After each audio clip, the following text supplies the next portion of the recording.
વિદ્યાર્થી મિત્રો, મોડર્ન ફિઝિક્સની અંદર બે ચેપ્ટર આપણે જોઈ ગયા, ડ્યુઅલ નેચર અને એટમ.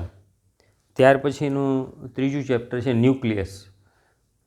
પ્રમાણમાં પરમાણુ કરતાં આ ચેપ્ટર થોડું લેન્ધી અને થોડું મોટું છે. કેટલીક ડિરાઈવ કરવાની થિયરી પણ આવે છે અને સાથે સાથે એની અંદર ફોર્મ્યુલા પણ ઘણી બધી છે.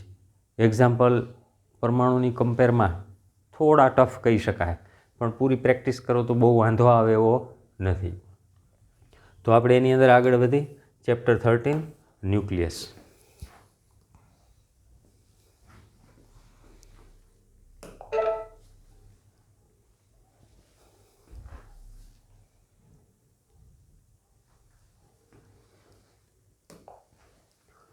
તો પહેલાં બેઝિક પ્રસ્તાવના થોડી જોઈ લઈ. ઓલરેડી તમે આ બધી વાત જાણો જ છો. આગળ પરમાણુની અંદર આપણે જોઈ ગયેલા છીએ. કેમેસ્ટ્રીની અંદર પણ ઘણી બધી વસ્તુઓ તમે શીખી ગયા છો. એટલે બેઝિક વાત પરમાણુથી શરૂ કરી તો પરમાણુ એ શું છે આપને ખ્યાલ છે કે કોઈ પદાર્થ હોય તેનો નાનામાં નાનો ટુકડો, નાનામાં નાનો ભાગ, એને આપણે પરમાણુ કહીએ છીએ. પરમાણુની અંદર શું હોય તો કે અંદરના ભાગમાં છે એ ધનવીજભારિત ન્યુક્લિયસ કેન્દ્રિત થયેલું હોય અને બાહ્ય કક્ષાની અંદર ઇલેક્ટ્રોન પરિભ્રમણ કરતા હોય. આ દળ છે એ એક નાના એવા વિભાગની અંદર કેન્દ્રિત થયેલું છે. આ બધી વાત પરમાણુની અંદર આપણે શીખી ગયા છીએ. હવે ડિટેલમાં આપણે એની અંદર ન્યુક્લિયસની ચર્ચા કરવાની આવશે.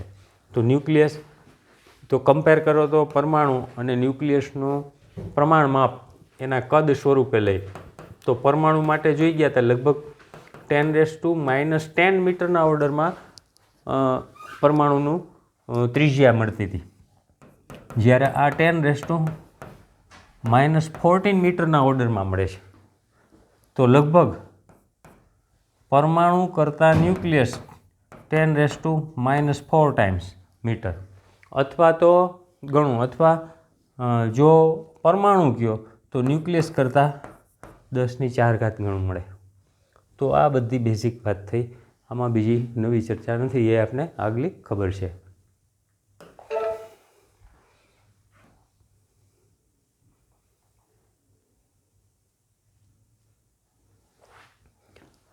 આગળ જોઈએ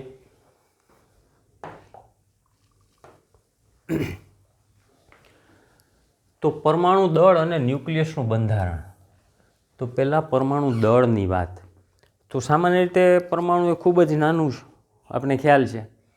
તો એનું દળ છે એ પણ ખૂબ જ સૂક્ષ્મ થાય, ઘણું નાનું છે પરમાણુનું દળ. અને સામાન્ય રીતે આપણે દળ માપવા માટે જાણીએ છીએ કિલોગ્રામ આ યુનિટનો ઉપયોગ કરીએ છીએ. તો કિલોગ્રામ યુનિટ એ વ્યવહારની અંદર પ્રમાણમાં જો પરમાણુ સાથે કમ્પેર કરી તો ખૂબ મોટો યુનિટ બને. પરમાણુના સંદર્ભમાં કિલોગ્રામ યુનિટ મોટો છે. તો એટલા માટે આપણે જ્યારે ન્યુક્લિયર ફિઝિક્સની વાત કરતા હોય, પરમાણુની ચર્ચા હોય, એટમની ચર્ચા હોય, તો કિલોગ્રામ યુનિટ છે એ ઉપયોગમાં લેવો યોગ્ય નથી. તો આવા સંજોગોમાં ન્યુક્લિયર ભૌતિક વિજ્ઞાનમાં એક નવો એકમ AMU એટલે કે એટોમિક માસ યુનિટ, આનો ઉપયોગ થાય છે. અને એટોમિક માસ યુનિટ એના શોર્ટમાં કેટલીક વખત યુ તરીકે પણ ઓળખવામાં આવે છે. એટોમિક માસ યુનિટ એટલે AMU પણ લખાય, અથવા ખાલી યુ લખો તો પણ ચાલે. એટલે જેમ 5 kg એવી રીતે આ માનો કે 1.2 તો યુ પણ લખાય અને AMU પણ લખાય. તો એનું પ્રેઝન્ટેશન થયું કે કઈ રીતે છે એ આ દળને આપણે રજૂ કરવું. ત્યારબાદ AMUને કઈ રીતે વ્યાખ્યાયિત કરવો. આપણે કીધું કિલોગ્રામ, ગ્રામ, મિલીગ્રામ એ બધી ખબર છે. સેકન્ડ, મિલી સેકન્ડ, મીટર, સેન્ટીમીટર એ બધાના સંબંધો આપણે જાણીએ છીએ. MKS પદ્ધતિની વાત કરી ગયેલા છીએ. હવે જે ચર્ચા છે એ કિલોગ્રામ અને AMUનો રિલેશન. તો એના માટે એક વ્યાખ્યા છે કે જો અનુત્તેજિત કાર્બન 12 પરમાણુ લેવામાં આવે. કાર્બન 12 પરમાણુ કેવું લેવાનું છે? અનુત્તેજિત, એટલે સ્થાયી અવસ્થામાં હોય એવું. કારણ કે આ શબ્દ એટલા માટે અગત્યનું છે કે હવે જે ન્યુક્લિયર ફિઝિક્સની વાત કરીએ ત્યારે રેડિયો એક્ટિવિટીની વાત આવે ત્યારે સ્થાયી અને અસ્થાયી બે પ્રકારના પરમાણુ હોય. તો આમાં છે એ C12 એનો 12મો ભાગ એટલે એના દળનો 12મો ભાગ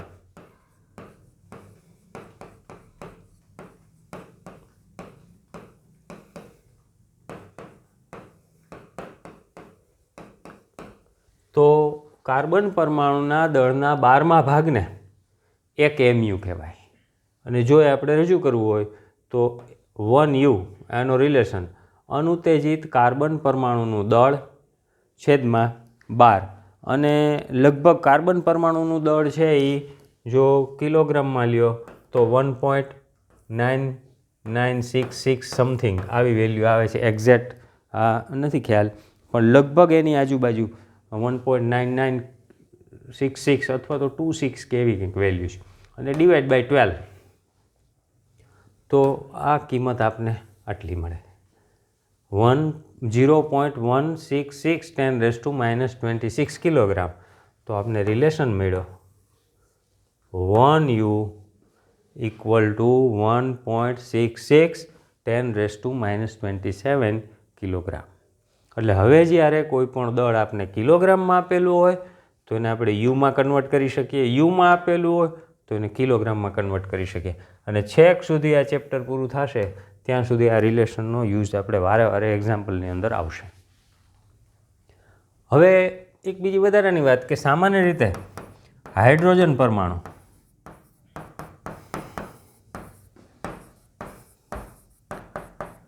તો હાઇડ્રોજન પરમાણુનું જે દળ છે જો એ યુમાં લેવામાં આવે તો મોટા ભાગના જે કુદરતમાં તત્વો મળે છે એ બધાના દળ છે એ હાઇડ્રોજન પરમાણુના પૂર્ણ ગુણકમાં હોય.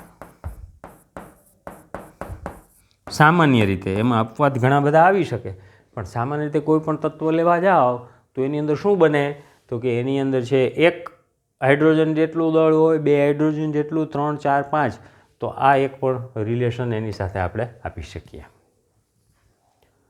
અને છેલ્લે માસ સ્પેક્ટ્રોમીટર.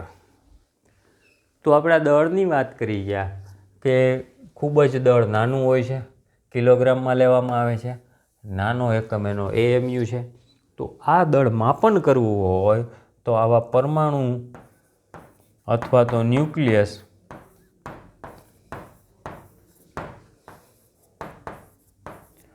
માપન કરવા માટે માસ સ્પેક્ટ્રોમીટરનો ઉપયોગ થાય છે. માસ લખેલું છે એટલે દળ સ્પેક્ટ્રોમીટર. તો આ કોઈ વખતે ક્યાંય ઓબ્જેક્ટિવમાં સાથે આવેલો હોય તો આપણે એને કહી શકીએ. બરાબર છે. તો આટલી વાત આના સંબંધિત થઈ.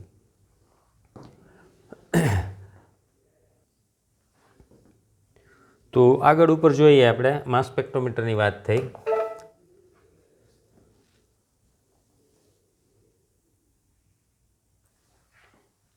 પરમાણુના પ્રકારો.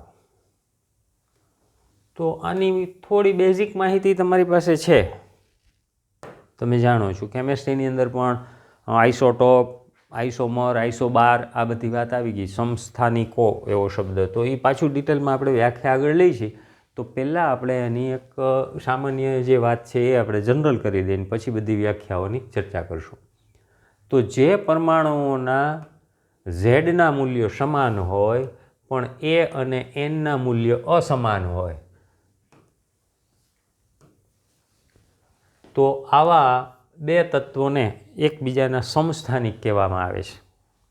એટલે એક તત્વ અને બીજું તત્વ બંનેના પરમાણુ ક્રમાંક ઝેડના મૂલ્ય સમાન હોય પરંતુ એના એ અને એનના મૂલ્ય એટલે કોઈ પણ પદાર્થની અંદર રહેલા કુલ ન્યુક્લિયસ પ્રોટોન અને ન્યુટ્રોનની સંખ્યા અને એન એટલે ખાલી ન્યુટ્રોનની સંખ્યા આ બંને અલગ પણ આ સમાન તો એને સમસ્થાનિક આઇસોટોપ. દાખલા તરીકે ક્લોરિન. તો ખાલી સામાન્ય આઇસોટોપ કરતાં અહીંયા વધારાની વાત દળ સાથેની કરેલી છે. તો જે આઇસોટોપ હોય એ બંને ક્લોરિન પરમાણુ જ છે.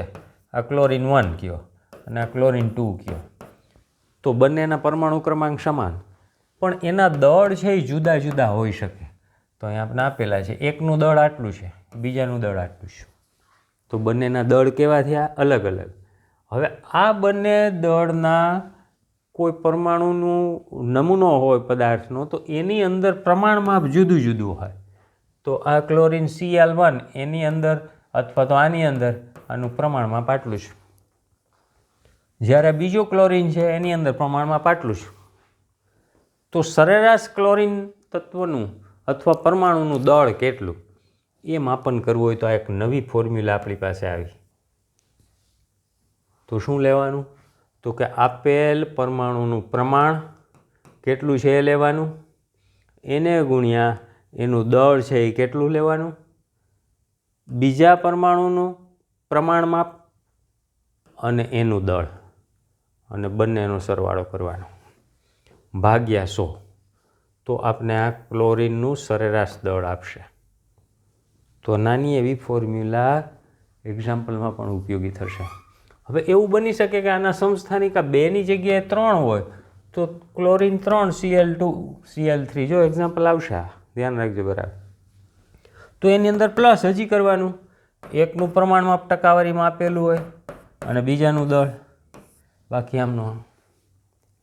કેટલીક વખત એક્ઝામ્પલની અંદર આ 2ના પ્રમાણ માપ આપી દીધા હોય, એના દળ આપી દીધા હોય, ત્રીજાનું પ્રમાણ માપ આપેલું હોય નહીં, પણ સરેરાશ દળ આપી દીધું હોય તમને આ જ પહેલાંથી, તો આને સૂત્રનો કરતા બનાવવાનું. એટલે આવી એક આપણે ફોર્મ્યુલા ડિરાઈવ કરવી હોય તો આવી કરી શકીએ આના ઉપરથી. એકનું પ્રમાણ માપ એટલે પરમાણુ 1 એના પર્સન્ટેજ એટલે એને હું P1 કહી દઉં, અને આનું દળ એટલે એને M1 કહી દઉં, પ્લસ બીજાનું પ્રમાણ માપ પર્સન્ટેજ P2 કહું, અને એનું દળ M2 કહું અપોન 100. તો આમ પણ લખી શકાય. તો અહીંયા છે પરમાણુનું દળ આપને મળે. તો આ એક ફોર્મ્યુલા ઉપરથી કેટલીક વાત છે એ એક્ઝામ્પલ તરીકે ફરી પાછી તમારે આવશે. સમસ્થાનિકોની પાછી આગળ પણ ચર્ચા આવે છે. અહીંયા છે એ થોડી હાઇડ્રોજન સમસ્થાનિકની વાત કરી લે. તો હાઇડ્રોજન, તો સાદો હાઇડ્રોજન હોય તો એને આપણે 1H1 કહીએ છીએ. એનો બીજો સમસ્થાનિક લ્યો તો હાઇડ્રોજન 1H2, અને ત્રીજો એક સમસ્થાનિક છે 1H3. કેમિસ્ટ્રીમાં શીખી ગયા હો, ફિઝિક્સમાં પણ ક્યાંક વાત આવી ગઈ હોય, 3ના નામ આપણે ખ્યાલ હોવા જોઈએ. આ આપણો સાદો હાઇડ્રોજન, પણ 1H2 કહે તો એને શું નામ આપીએ છીએ? ડ્યુટેરિયમ. અને 1H3 ને શું નામ આપીએ છીએ? ટ્રિટેનિયમ.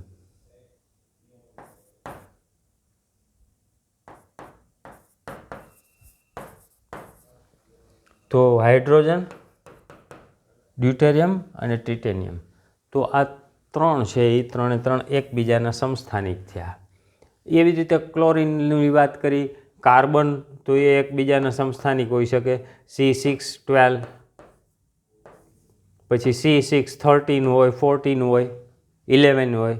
તો આના પરમાણુ ક્રમાંકનું મૂલ્ય સમાન છે, પણ દળાંક કેવા છે? જુદા જુદા. તો આ વાત પરમાણુ એની અંદર જુદા જુદા પ્રમાણ સંબંધિત વાત.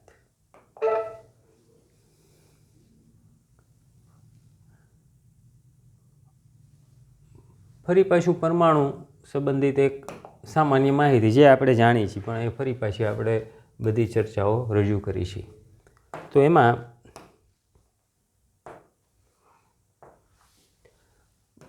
પરમાણુ વિશે આપણે જાણીએ છીએ કે પરમાણુ તો એ પ્રસ્તાવનાની અંદર બેઝિક વાતમાં જોઈ ગયા કે અંદરના ભાગમાં ન્યુક્લિયસ છે. ન્યુક્લિયસની અંદર ધન વિદ્યુતભાર ધરાવતા પ્રોટોન હોય છે, અને ન્યુક્લિયસની બહારના ભાગમાં ઇલેક્ટ્રોન છે એ જુદી જુદી કક્ષામાં પરિભ્રમણ કરતા હોય છે. જો પ્રોટોનની સંખ્યા એ જે આપેલી હોય એને આપણે Z પરમાણુ ક્રમાંક તરીકે ઓળખાવી છીએ. આ શું છે? પરમાણુ ક્રમાંક.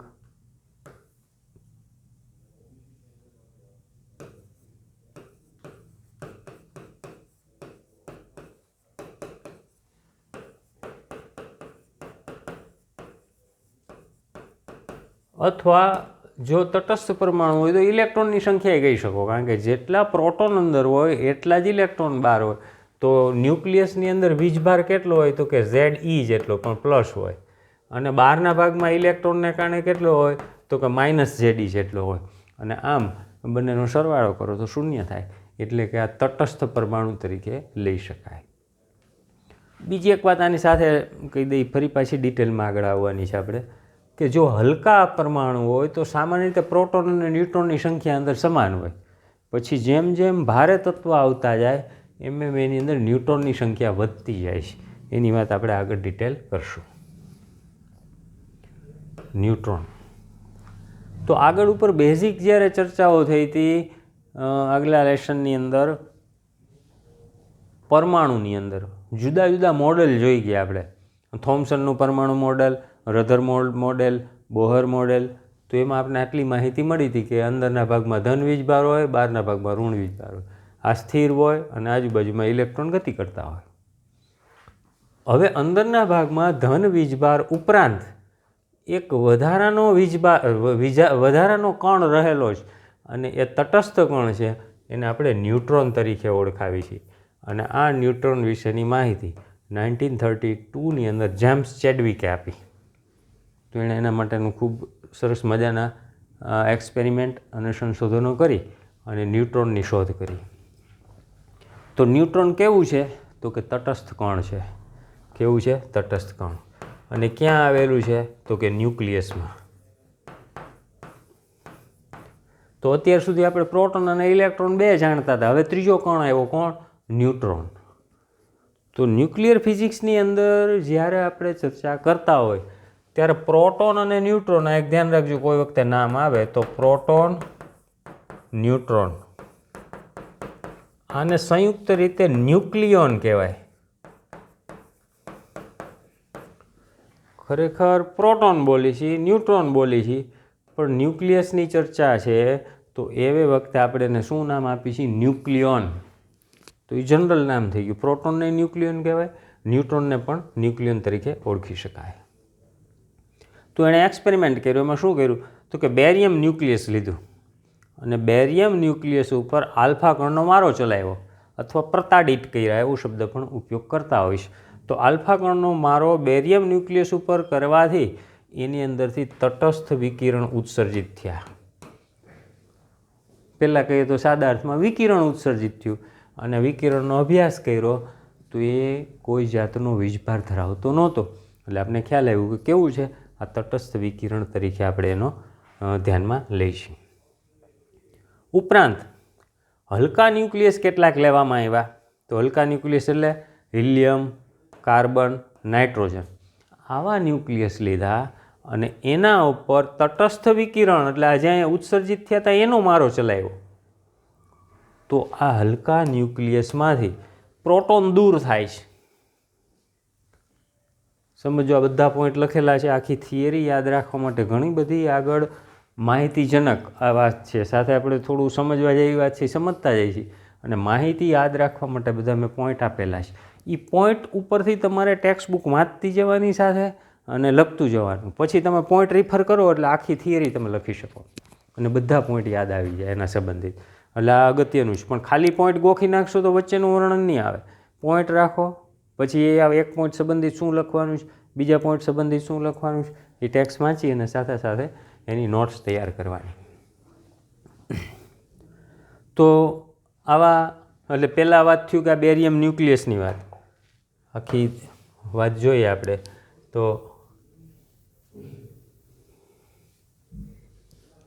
તો કે બેરિયમ ન્યુક્લિયસ છે, એના ઉપર શું કરી છે? આલ્ફા કણનો મારો. તો આમાંથી શું મળ્યું તો કે તટસ્થ વિકિરણ. તટસ્થ વિકિરણ એટલે આ શું થયું? ન્યુટ્રોન. આ ન્યુટ્રોનનું શું કર્યું તો કે હલકા ન્યુક્લિયસ.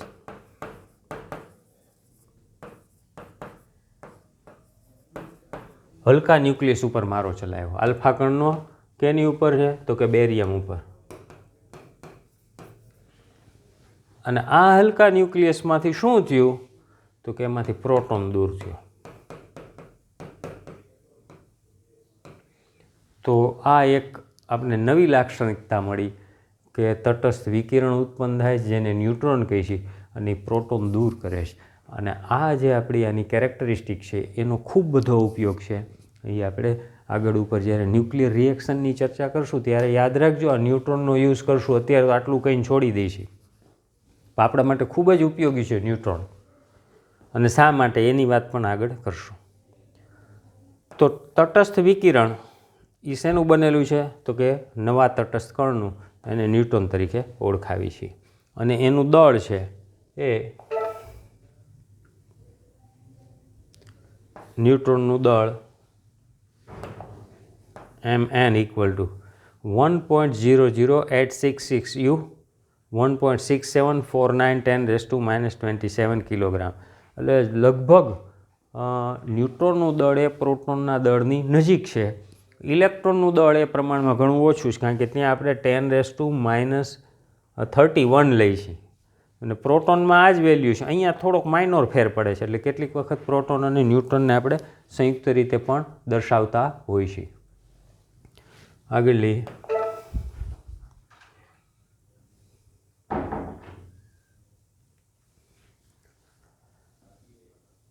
ન્યુટ્રોનનું વિભંજન. તો આ પણ અત્યારે આપણે સબસિડરી એક વધારાની અહીંયા આની અંદર ફોર્મ્યુલા આપી છે, જેનો ઉપયોગ આપણે આગળ ઉપર ફરી પાછા કરવાના છીએ. તો ન્યુટ્રોન 0n1 એમાંથી એક પ્રોટોન બને છે, એક ઇલેક્ટ્રોન બને છે, અને આ એક નવો કણ આવ્યો, એને એન્ટી ન્યુટ્રિનો કહે છે. ખરેખર ન્યુટ્રિનો અને એન્ટી ન્યુટ્રિનોની ચર્ચા કદાચ કેમેસ્ટ્રીમાં ક્યાં આવી ગયો, આ કણ છે આપણા અત્યાર સુધીની ચર્ચાઓમાં આવી નથી. પણ એન્ટી ન્યુટ્રિનો માટે ખરેખર આવો સિમ્બોલ મૂકી છે. આને આપણે એન્ટી ન્યુટ્રિનો કહીએ છીએ, અને આને આપણે ન્યુટ્રિનો કહીએ છીએ. યાદ રાખજો. એટલે અહીંયા છે એ ફિગરમાં ભલે આમ જ મૂકેલું, પણ એ એન્ટી ન્યુટ્રિનો લખી નાખ્યું છે, કે જ્યાં આ એન્ટી ન્યુટ્રિનો છે. ઉપર લખવામાં કદાચ આ મુશ્કેલી થતી હોય, પણ એન્ટી ન્યુટ્રિનો. પણ બે વચ્ચેનો ભેદ આમાં માથે આવો બાર મૂકી છે, આમાં મૂકતા નથી. તો ન્યુટ્રોન, એમાંથી જનરેટ થાય છે પ્રોટોન, હમણાં વાત કરી, અને એમાંથી ઇલેક્ટ્રોન છૂટો પડે, અથવા કેટલીક વખત આને બીટા તરીકે પણ ઓળખવામાં આવે. બીટા કણ તરીકે પણ ઓળખવામાં આવે, અને ન્યુટ્રિનો ઉત્પન્ન થાય. એના કરતાં રિવર્સ પ્રક્રિયા લ્યો તો એ પછી આગળ વાત આવવાની છે, પણ અત્યારે આને કનેક્શનમાં હું આપી દઉં છું કે પ્રોટોન હોય તો પ્રોટોનમાંથી પણ ન્યુટ્રોન બની શકે.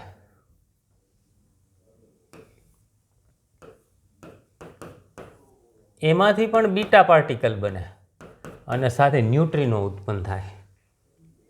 આ શું છે? જો આમાં એન્ટી ન્યુટ્રિનો હતું, આમાં શું? ન્યુટ્રિનો. આ પણ બીટા કણ છે, પણ આ નેગેટિવ છે, અને આ શું છે? બીટા કણ પોઝિટિવ. એટલે આ ઇલેક્ટ્રોન જેવો થયો, અને આને કેટલીક વખત પોઝિટ્રોન પણ કહેવામાં આવે. ધ્યાન રાખજો. ઇલેક્ટ્રોન જેવો જ પોઝિટ્રોન, બીટા પાર્ટિકલ, આઈ બીટા પાર્ટિકલ, આ નેગેટિવ અને આ પોઝિટિવ. તો આ આટલી બેઝિક વાત થઈ કે જે આપણે આગળ ઉપર જ્યારે ડિસ્કશન કરીએ ત્યારે એની અંદર કામમાં આવવાની છે. હવેનું બધું આ થોડો પોર્શન છે એ રિવિઝન કેમેસ્ટ્રીમાં શીખી ગયા, તમને બધું આવડે જ છે. પહેલી વ્યાખ્યા સમસ્થાની, કે હમણાં જોઈ ગયા એ જ, કંઈ નવું નથી. પરમાણુનો પરમાણુ ઝેડ સમાન હોય, દળાંક એ અસમાન હોય, પરમાણુને આપેલા તત્વોને સમસ્થાનિક આઇસોટોપ કહેવામાં આવે છે. આગળ જોઈ ગયા હતા. હાઇડ્રોજન, આ 3 આપી દીધા છે. આ બીજું ઉદાહરણ આપેલું છે. આ ઉદાહરણ 1, આ ઉદાહરણ 2. સુવર્ણ અથવા ગોલ્ડ, Z32 અને એ 173 to 204.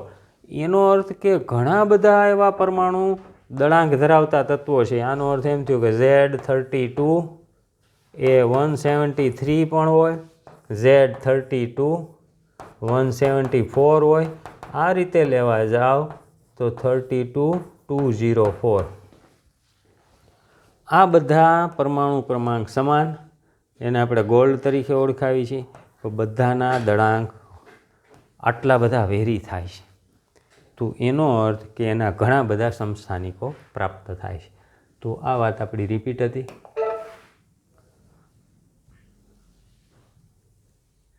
નેક્સ્ટ લઈ તો સમદળીય તો સમદળીય એ પણ કેમિસ્ટ્રીમાં તો તમે શીખી જ ગયા છો. આઈસો 12 દળની વાત આવે છે, દળ સાથે 12 શબ્દ વાપરે. આઈસો કોમન છે બધામાં. તો જેના પરમાણુ દળાંક એ સમાન હોય કે સમદળીય છે, પણ પરમાણુ ક્રમાંક Z અને ન્યુટ્રોનનો ક્રમાંક N એ અલગ અલગ હોય, તો આવા તત્વોને સમદળીય કહેવામાં આવે છે. દાખલા તરીકે હાઇડ્રોજન 1H3, તો એમાં A બરાબર 3 છે, અને 2He3, તો એમાં હાઇડ્રોજન અને હિલિયમ, તો બંને છે તત્વ જુદા જુદા થયા, પરમાણુ ક્રમાંક કેવા થયા? જુદા થયા, પણ પરમાણુ દળાંક 3 અને 3 બે સમાન છે. એ જ રીતે બંનેનો તફાવત લ્યો તો આમાં છે 3 ઓછા 1 એટલે 2, આ ન્યુટ્રોનની સંખ્યા મળે. અહીંયા 3 ઓછા 2 એટલે 1, આ ન્યુટ્રોનની સંખ્યા મળે. એટલે ન્યુટ્રોન પણ જુદા છે, પરમાણુ ક્રમાંક પણ જુદા છે, પણ દળાંક સમાન છે. બીજું ઉદાહરણ લીધું છે પીબીનું, લેડ 82 214, 83 214, તો આ બંને કેવા છે? સમાન, પણ આ બંને કેવા છે? અલગ અલગ. તો આ સમદળીય. આઇસોટોન. તો આઇસોટોન એટલે શું છે? તો કે આઇસોટોનની અંદર ટોન શબ્દ આવ્યો એટલે ન્યુટ્રોન એમ યાદ રાખવાનું છે, એટલે બધું મિક્સઅપ ના થાય. આઇસોટોન એટલે ન્યુટ્રોન, અને ન્યુટ્રોનની સંખ્યા સમાન હોય પણ પરમાણુ ક્રમાંક Z અને દળાંક એ જુદા જુદા હોય, તો આવા તત્વોને આઇસોટોન કહેવામાં આવે છે. ઉદાહરણ આપેલું છે Hg મર્ક્યુરી, એમાં 198, તો પરમાણુ ક્રમાંક Z થયો, પરમાણુ દળાંક 198, પણ N A Z લીધો તો 118 થયો. આવો જ બીજો પરમાણુ લીધો 79 AU 197, તો એમાં Z A અને A Z 118, તો આ કેવા થયા? પરમાણુ ક્રમાંક જુદા થયા, પરમાણુ દળાંક જુદા થયા, પરંતુ ન્યુટ્રોનની સંખ્યા સમાન થઈ માટે એને આઇસોટોન કહે છે. તો આ રીતે કેટલીક વખત એવા ઓબ્જેક્ટિવની અંદર આખી બધી કિંમતો આપેલી હોય, એની અંદર જુદા જુદા તત્વો આપેલા હોય, ને એમાંથી આપણે એમ કે આઇસોટોપ અલગ મેળવો, આઈસો 12 મેળવો, આઇસોટોન મેળવો, આઇસોમર મેળવો, તો એ બધા 8-10 સિરીઝ આપી દીધી હોય, એની અંદરથી આવા તત્વો નક્કી કરતા આવડવા જોઈએ.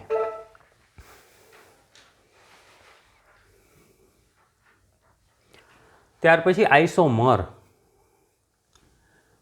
આઇસોમરની અંદર કોઈ જાતનો ફેરફાર નથી. જો પરમાણુ ક્રમાંક Z સરખા, પરમાણુ દળાંક A સરખા અને ન્યુટ્રોન ક્રમાંક N સરખા, તો એનો અર્થ કે કાંઈ જ ફેરફાર નહીં. X એક તત્વ લીધું હોય, એનો Z અને A, એવું બીજું તત્વ Y લ્યો તો Z અને A, એટલે ખરેખર આ બીજું તત્વ કહેવાય નહીં, આ બંને એક જ તત્વ થયા કહેવાય, કારણ કે એના પરમાણુ ક્રમાંક અને દળાંક સરખા છે. તો ફેર શું? તો કે એના રેડિયો એક્ટિવ ગુણધર્મ જુદા જુદા હોય છે. જો બરાબર બે તત્વ દેખાવે સરખા, ઘણી વખત એવું કહેતા હોય છે, બે ભાઈ હોય તો આપણે કહેતા હોય કે તમારા બેયમાં કેટલો ફેર છે? બેના પિતા એક જ, પણ બેયના ગુણધર્મ કેવા હોય? જુદા જુદા. એક ડાયો ડમરો હોય અને એક છે ગામમાંથી બધી ફરિયાદ આવતી હોય, બે એક જ. તો એવી રીતે તત્વ એક જ, પણ એક તત્વ અને બીજો તત્વ બંનેના રેડિયો એક્ટિવ ગુણધર્મ અલગ અલગ હોય, તો આવા તત્વોને સમઘટક અથવા બહુરૂપી તરીકે પણ ઓળખવામાં આવે છે. દાખલા તરીકે Br 3580, તો બીજું તત્વ Br જ હોય 3580. બે તત્વોમાં ફેર શું? તો કે આની રેડિયો એક્ટિવિટી અને આની રેડિયો એક્ટિવિટી જુદી જુદી હોય. ધરા અવસ્થા અને મેટાસ્ટેબલ ઉત્તેજિત અવસ્થા એ બેની અલગ અલગ હોય. આની વાત થોડી આપણે આગળ આવી ગયેલી છે. ધરા અવસ્થા ખબર છે, અને એનાથી ઉપર જાય એટલે એને આપણે એક્સાઇટેડ સ્ટેટ અથવા ઉત્તેજિત અવસ્થા કહેતા હતા. પણ ઉત્તેજિત અવસ્થામાં એક પાછું બીજું સ્ટેટ આવે છે, એને મેટાસ્ટેબલ કહેવાય. એની બહુ કાંઈ આપણે લેસરની અંદર છે ઉપયોગીતા આવે, ખાલી અહીંયા શબ્દ આવ્યો છે તો ચર્ચા કરી લઈએ કે આ ગ્રાઉન્ડ સ્ટેટમાંથી છે એ ઉત્તેજિત અવસ્થામાં આવે પરમાણુ, પછી છે એ અમુક વખતે ડાયરેક્ટ નીચે આવી જાય અને ફરી પાછી એનર્જી આમાંથી રિલીઝ થાય. પણ વચ્ચે એક એવું સ્ટેટ વધારાનું હોય કે અહીંથી છે એ અહીંયા આવીને રહે, પણ અહીંયા છે હવે એ મેટાસ્ટેબલ, એટલે ત્યાં છે એ સ્થાયી સ્વરૂપે અમુક સમય સુધી રહે અને અહીંયા આવા ઘણા બધા પરમાણુ ભેગા થયા પછી એને નીચે લાવવામાં આવે તો પછી એનર્જી ઉત્સર્જિત થાય. એટલે આ થોડી વધારાની વાત છે, લેસર સંબંધિત છે. તો આટલી ચર્ચા આઈસોમરની, એટલે 4 પ્રકાર એના પૂરા થયા. આઈસોટોપ, આઈસોબાર, આઈસોમર અને આઈસોટોન. હવે ન્યુક્લિયસનું પરિમાણ, તો એની વાત આપણે કરી લઈએ.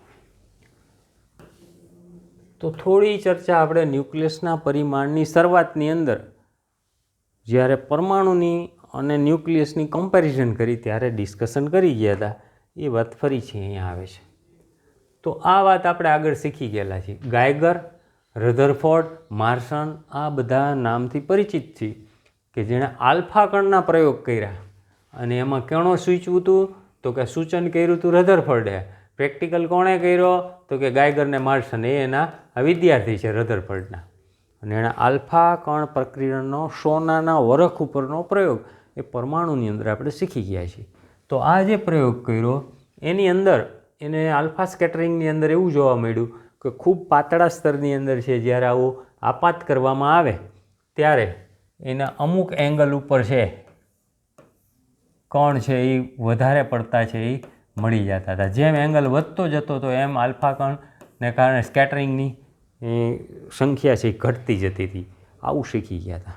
આના ઉપરથી એણે ન્યુક્લિયસનું પરિમાણ રજૂ કર્યું અને ન્યુક્લિયસનું પરિમાણ એટલે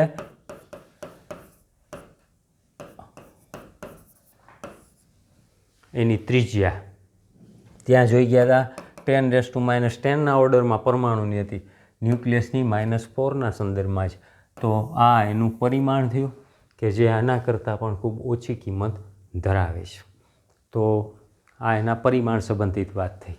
થોડી એડવાન્સ લઈ કે તો આવું પરિમાણ અથવા આવી ત્રિજ્યાનું માપન કરવું હોય ન્યુક્લિયસનું તો એના માટે કોઈ એવી ડાયરેક્ટ સરળ ફોર્મ્યુલા નથી, પણ માપન કરવા માટે આર ત્રિજ્યા બરાબર r0a⁻⁰, જ્યાં એ ન્યુક્લિયસની સંખ્યા છે અથવા ન્યુક્લિયોન.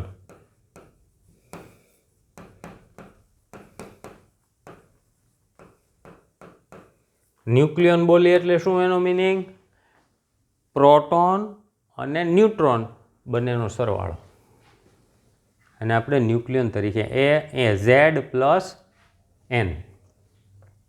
R0 એ અચળાંક છે, એની કિંમત સ્ટાન્ડર્ડ 1.2 × 10⁻⁻15, અથવા તો જો એને ફર્મીમાં લખો તો આ રિલેશન 11th શીખી ગયા છો. 1 metre = 10⁻+15 metre, sorry 1 fermi = 10⁻15 metre અને 1 મીટર = 10⁻15 ફર્મી. આ રિલેશન આપણે જોઈ ગયા છે. તો આ ફર્મીમાં લખી તો આટલું થાય, કારણ કે જ્યારે ન્યુક્લિયસની વાત કરતા હોય ત્યારે આવા નાના એકમોને આપણે ધ્યાનમાં લેતા હોય છે. હવે આ R0 છે એ થોડું ઘણું વેરિએશન હોઈ શકે, કે આ એક્ઝેક્ટ વેલ્યુ ન પણ હોય, એમાં થોડો ઘણો ફેરફાર હોઈ શકે ખરો.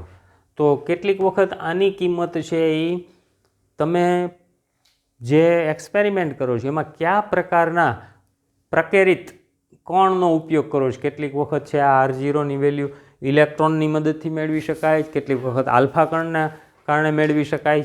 તો જુદા જુદા પ્રયોગને અનુરૂપ R0ની કિંમત થોડું ઘણું આની અંદર વેરિએશન આવી શકે. તો પરિમાણ, ત્રિજ્યા, ન્યુક્લિયસનું કદ. તો ન્યુક્લિયસ ગોળો છે તો ગોળાનું કદ અથવા ઘનફળ એ આપણને ખબર છે 4/3πr³, અને એની અંદર આ વેલ્યુ મૂકી દો પાય. R એટલે R0a⁻⁻1/3 અને આનો પાછો ઘન. તો આપણે કિંમત મળે 4/3π R0 ક્યુબ, અને એ ખાલી એમનેમ જ થઈ જશે આ ક્યુબ અને ઘન એટલે, અને છેદમાં હજી 3 તો છે જ એમનેમ. તો આ સૂત્રમાં જોઈ શકાય છે V = 4/3πr ક્યુબમાં કે કદ છે એમાં આ બધું જો અચળ હોય 4/3πr ક્યુબ તો V proportional to A થાય. આવો એક રિલેશન મળે કે બાકીની બધી કિંમતો તો અચળ છે. એવી જ રીતે અહીંયા લ્યો ઘનતાની વાત કરો એટલે ત્રિજ્યાની વાત, કારણ કે એક્ઝામ્પલમાં MCQની અંદર આવવાની જ બધી વાત યાદ રાખજો. આ Rની વાત આવી, કદની વાત આવી, ઘનતાની વાત. તો M કેની ઘનતા? ન્યુક્લિયસની. તો ન્યુક્લિયસનું દળ છેદમાં ન્યુક્લિયસનું કદ. પણ ન્યુક્લિયસનું દળ એટલે તો કે ન્યુક્લિયસની અંદર કોણ હોય? તો કે ન્યુક્લિયસની અંદર ન્યુક્લિયોન હોય. તો એ એટલે ન્યુક્લિયોનની સંખ્યા, અને M એટલે શું થયું? આ બંને વસ્તુ અહીં ફરી પાછું બતાવું, આ પરમાણુનું દળ.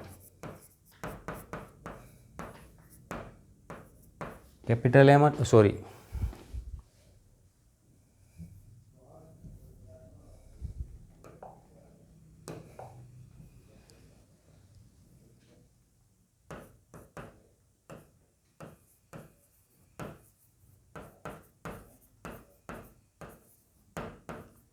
કેપિટલ M એટલે ન્યુક્લિયસનું દળ છે, અને સ્મોલ m એટલે ન્યુક્લિયોનનું દળ છે.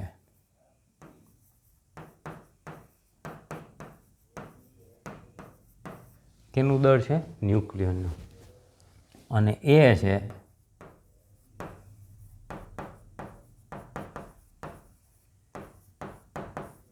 ન્યુક્લિયોનની સંખ્યા છે. તો આટલી માહિતી આપણે આની અંદર આ નવી આપણે મૂકી છે. આ વેલ્યુ છે એ આગળ લીધેલી હતી એમની એમ મૂકી દીધી છે. તો એની ઘનતા આપણે 2.3 × 1017 કિલોગ્રામ પર મીટર ક્યુબ મળી. આ બધી ચર્ચા એટલા માટે કરી છે કે ઘનતાની આપણે કમ્પેરિઝન હવે કરી છે કે ખરેખર ન્યુક્લિયસની ઘનતા કેટલી છે એ આપણે સમજવું હોય તો પાણીની ઘનતા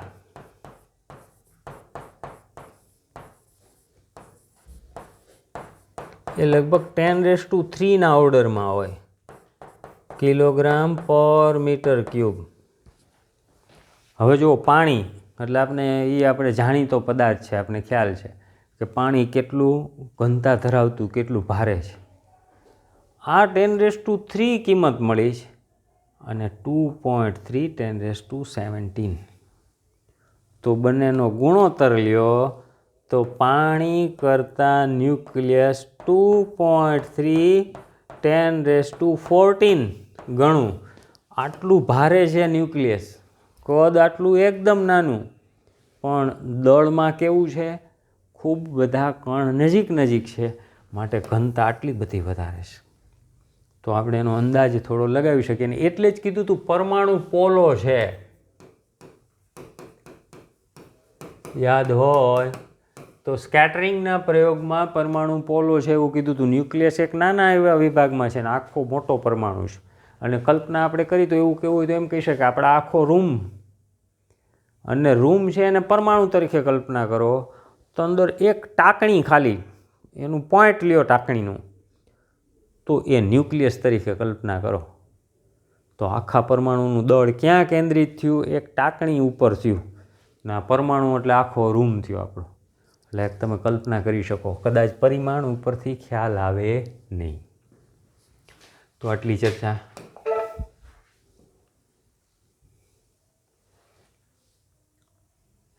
એ જોઈ ગયા. એ જ ફરી પાછું ન્યુક્લિયસની ઘનતા, પાણીની ઘનતા 10⁻³ અને 2 પોઈન્ટ ગણી એ વાત આવી ગઈ. મહદઅંશે ખાલી છે એ પણ ચર્ચા આપણે જોઈ ગયા છે.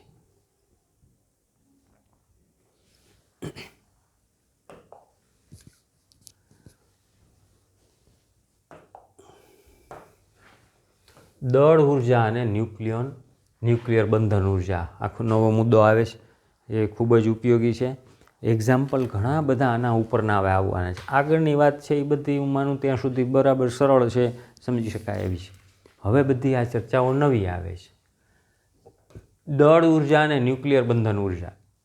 તો આઈન્સ્ટાઈનનો વિશિષ્ટ સાપેક્ષવાદ. તો ઘણી બધી ચર્ચાઓ આપણે જુદી જુદી જગ્યાએ આઈન્સ્ટાઈનના સાપેક્ષવાદની કરતા હોય, પણ E=mc² એટલું જાણીએ છીએ. પણ અહીંયા છે એ કઈ રીતે આપણે ન્યુક્લિયર ફિઝિક્સમાં ઉપયોગી છે એની વાત અહીંયા કરવાની છે. તો સામાન્ય રીતે દળ અને ઉર્જા એ બંને સ્વરૂપ અલગ અલગ માનવામાં આવતા. દળ ને ઉર્જાનો શું સંબંધ? કાંઈ નહીં, એમ એટલે દળ અને ઈ એટલે ઉર્જા.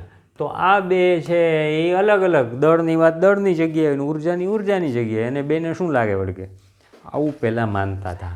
અને બંનેનું સંરક્ષણ અલગ અલગ માનવામાં આવતું હતું. સંરક્ષણ એટલે ફરી પાછું કહી દે કે પ્રક્રિયા પહેલાંની વાત અને પ્રક્રિયા પછી જો કુલ જે કંઈ રાશિ અચળ રહેતી હોય તો એનું સંરક્ષણ કહેવાય. તો સંરક્ષણના નિયમો ઘણા બધા જોઈ ગયા. દળનું સંરક્ષણ તો પ્રક્રિયા પહેલાં કુલ દળ અને પ્રક્રિયા પછી કુલ દળ સરખું રહેતું હોય તો દળનું સંરક્ષણ. ઉર્જા, સ્થિતિ ઉર્જા, ગતિ ઉર્જા, પ્રક્રિયા પછી ગતિ ઉર્જા, સ્થિતિ ઉર્જા બદલાય પણ સરવાળો સરખો જ રહે તો ઉર્જાનું સંરક્ષણ કહેવાય. તો આ બધી વાતો આપણે આગળ જોઈ ગયેલા છે. હવે શું કહેવામાં આવ્યું? તો આઈન્સ્ટાઈન ભાઈએ એવું કીધું કે દળ એ ઉર્જાનું બીજું સ્વરૂપ છે, એને જુદું કહેવાય નહીં. તો દળ અને ઉર્જાનું બેયનું સંરક્ષણ સંયુક્ત રીતે લઈ શકાય. અત્યાર સુધી બે અલગ અલગ લેતા હતા અને એના માટે એણે એક સંબંધ આપ્યો બંને વચ્ચેનો, E=mc². આઈન્સ્ટાઈનનું પ્રખ્યાત સમીકરણ. ફિઝિક્સ ના ભણતા હોય, સાયન્સ ના ભણતા હોય એને પણ આઈન્સ્ટાઈનનું સમીકરણ કયું એટલે આવડતું હોય, E=mc². પછી કદાચ ખ્યાલ ના હોય એમ એટલે શું ને સી એટલે શું, પણ જાણતા હોય એનો અર્થ કે એની પોપ્યુલારિટી એટલી બધી છે. તો એમ એટલે દળ છે અને સી એ પ્રકાશનો વેગ છે. હવે ઉર્જા સંરક્ષણનો નિયમ, અને હું થોડું વ્યવસ્થિત રીતે બતાવું. ન્યુક્લિયર પ્રક્રિયામાં પ્રારંભિક દળ અને ઉર્જા, અંતિમ દળ અને ઉર્જા સમાન હોય છે. બધું મિક્સ લાગશે. તો એવું કહેવા માગે છે કે ઉર્જા સંરક્ષણનો નિયમ શું છે?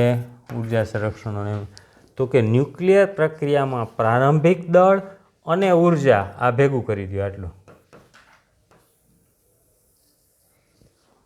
ન્યુક્લિયર પ્રક્રિયામાં પ્રારંભિક દળ અને ઉર્જા, અંતિમ દળ અને ઉર્જા સમાન હોય છે. એટલે આ પાછું ભેગું કરી દો. ખ્યાલ આવ્યો? નહીતર આ વાક્ય રચના અટપટી લાગશે કે કોઈ ન્યુક્લિયર પ્રક્રિયા લ્યો તો એમાં પ્રારંભિક દળ અને ઉર્જા અને અંતિમ પ્રક્રિયા પૂર્ણ થયા પછી દળ અને ઉર્જા, આ બંને કેવા હોય? તો કે આ ના જુદા હોય, આ ના જુદા હોય, પણ આ બંનેનો સરવાળો અને આ બંનેનો સરવાળો સમાન હોય આવું કહે છે. એટલે કે દળ અને ઉર્જાનું સંયુક્ત રીતે સંરક્ષણ થાય. એટલે અહીંયા દળ ને ઉર્જા એકબીજામાં બદલતી હોય, દળ અને ઉર્જા એકબીજામાં બદલતી હોય, તો બંનેનો ટોટલ કેવો મળે? સમાન. એટલે અલગ અલગ સંરક્ષણની જગ્યાએ બંનેનું સંયુક્ત રીતે સંરક્ષણ લેવામાં આવે. તો એનો બેઝિક કન્સેપ્ટ થયો. અને એક્ઝામ્પલની અંદર આપણે આ સમીકરણનો ઉપયોગ કરી અને આગળ લેશું. તો આટલું ક્લિયર? બધું બરાબર? તો આને રિલેટેડ હવે આપણે એક્ઝામ્પલ અને થિયરી સંબંધિત આ વાત, આ પોઈન્ટ એક આપણે ચર્ચા કરી લઈએ.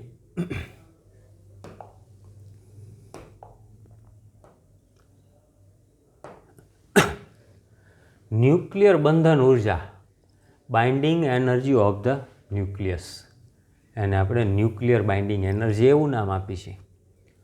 તો ન્યુક્લિયસનું દળ એમ એટલે શું છે? તો કે ન્યુક્લિયસનું દળ હંમેશા ઘટક કણો એન અને પીના મુક્ત અવસ્થામાંના કુલ દળ કરતાં ઓછું જ હોય. આમાં ન્યુક્લિયસનું દળ શબ્દ બોલી છે એટલે એમાં પરમાણુના દળમાં ઇલેક્ટ્રોન નીકળી ગયા, માત્ર ન્યુક્લિયસની વાત આવે. તો ન્યુક્લિયસ હું મોટો બતાવું તો આની અંદર શું હોય? પ્રોટોન, પ્રોટોન, પ્રોટોન, પ્રોટોન અને ન્યુટ્રોન, ન્યુટ્રોન, ન્યુટ્રોન, ન્યુટ્રોન, આ બધા અંદર જોડાયેલા હોય, આપણે ખ્યાલ છે. હવે આ વાત શું કહે છે સમજો, આ આપણા સામાન્ય વ્યવહારિક જીવનમાં લાગુ પડે નહીં. ન્યુક્લિયસનું દળ હંમેશા ઘટક કણો, ઘટક કણો એટલે કોણ? એન અને પી. એન અને પી એટલે કોણ? ન્યુટ્રોન અને પ્રોટોનના મુક્ત અવસ્થામાંના કુલ દળ કરતાં ઓછું હોય. તો એનો અર્થ કે જો આખા ન્યુક્લિયસના દળને તમે એમ તરીકે ઓળખાવો, આ ન્યુક્લિયસનું દળ, પછી પ્રોટોનનું દળ તો એને તમે એમપી કહો, ન્યુટ્રોનનું દળ એને એમએન કહો.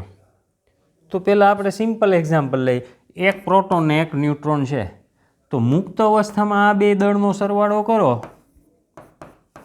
અલગથી. એક ન્યુટ્રોન ન્યુક્લિયસમાંથી કાઢી નાખ્યો, એક પ્રોટોન અલગ કાઢી નાખ્યો અને બેના દળ લીધા, તો આ દળ ન્યુક્લિયસ કરતાં વધારે થાય. એટલે સાદી રીતે સાવ સરળ ઉદાહરણ આપું, એક થેલીની અંદર 1 કિલો બટેટા છે અને 1 કિલો ટમેટા છે,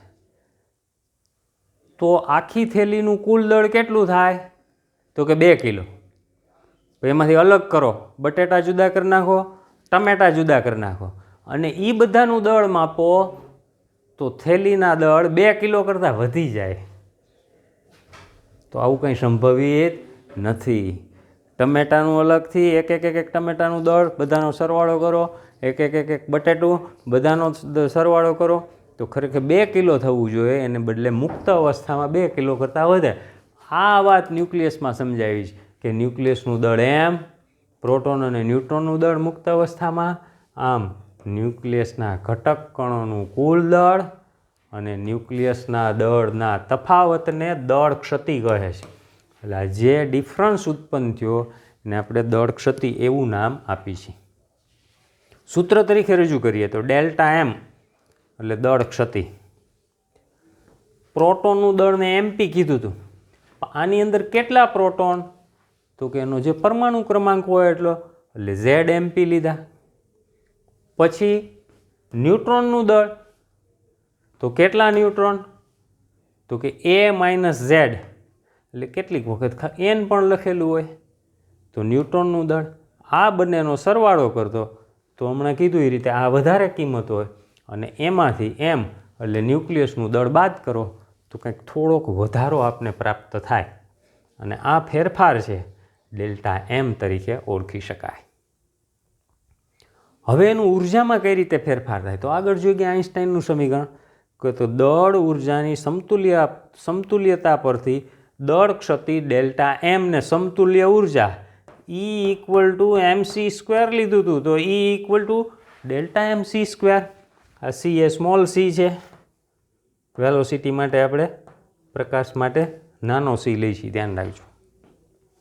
તો આટલી ઉર્જા ઉત્સર્જિત થાય જ્યારે તમે અલગ અલગ લ્યો અને બધાને સાથે રાખો, તો આ ઉર્જાની ઘટ જેટલી દળની ઘટ એને પ્રકાશના વેગ સાથે ગુણાકાર કરો તો આટલા જૂલ ઉર્જા ઉત્પન્ન થાય.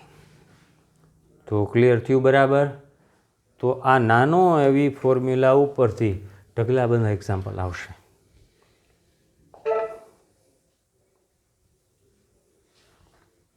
આટલું જોઈએ એટલે આ પૂરું થાય. તો દળ ઉર્જાની સમતુલ્યતા પરથી દળ ક્ષતિ ડેલ્ટા એમ ને સમતુલ્ય ઉર્જા ડેલ્ટા mc² ઉત્સર્જિત થાય છે. ન્યુક્લિયસમાંથી ઝેડ અને એન છૂટા પડવા માટે જરૂરી ઉર્જા, એને આપણે એક નવું નામ આપી છીએ બંધન ઉર્જા, EB. બાઇન્ડિંગ એનર્જી બી લખીએ એટલે, અથવા બંધન ઉર્જા, બે મેચ થઈ ગયું છે બી, ખરેખર બાઇન્ડિંગ એનર્જીનો બી મૂકેલો છે ડેલ્ટા mc². એટલે જો આની અંદર છે પ્રોટોન અને ન્યુટ્રોન છે બધા ભેગા હોય અને એને તમારે છૂટા પાડવા હોય તો અમુક ઉર્જા બહારથી આપવી પડે અને આ ઉર્જાને બાઇન્ડિંગ એનર્જી કહેવાય. ને આ બાઇન્ડિંગ એનર્જી કેટલી હોય?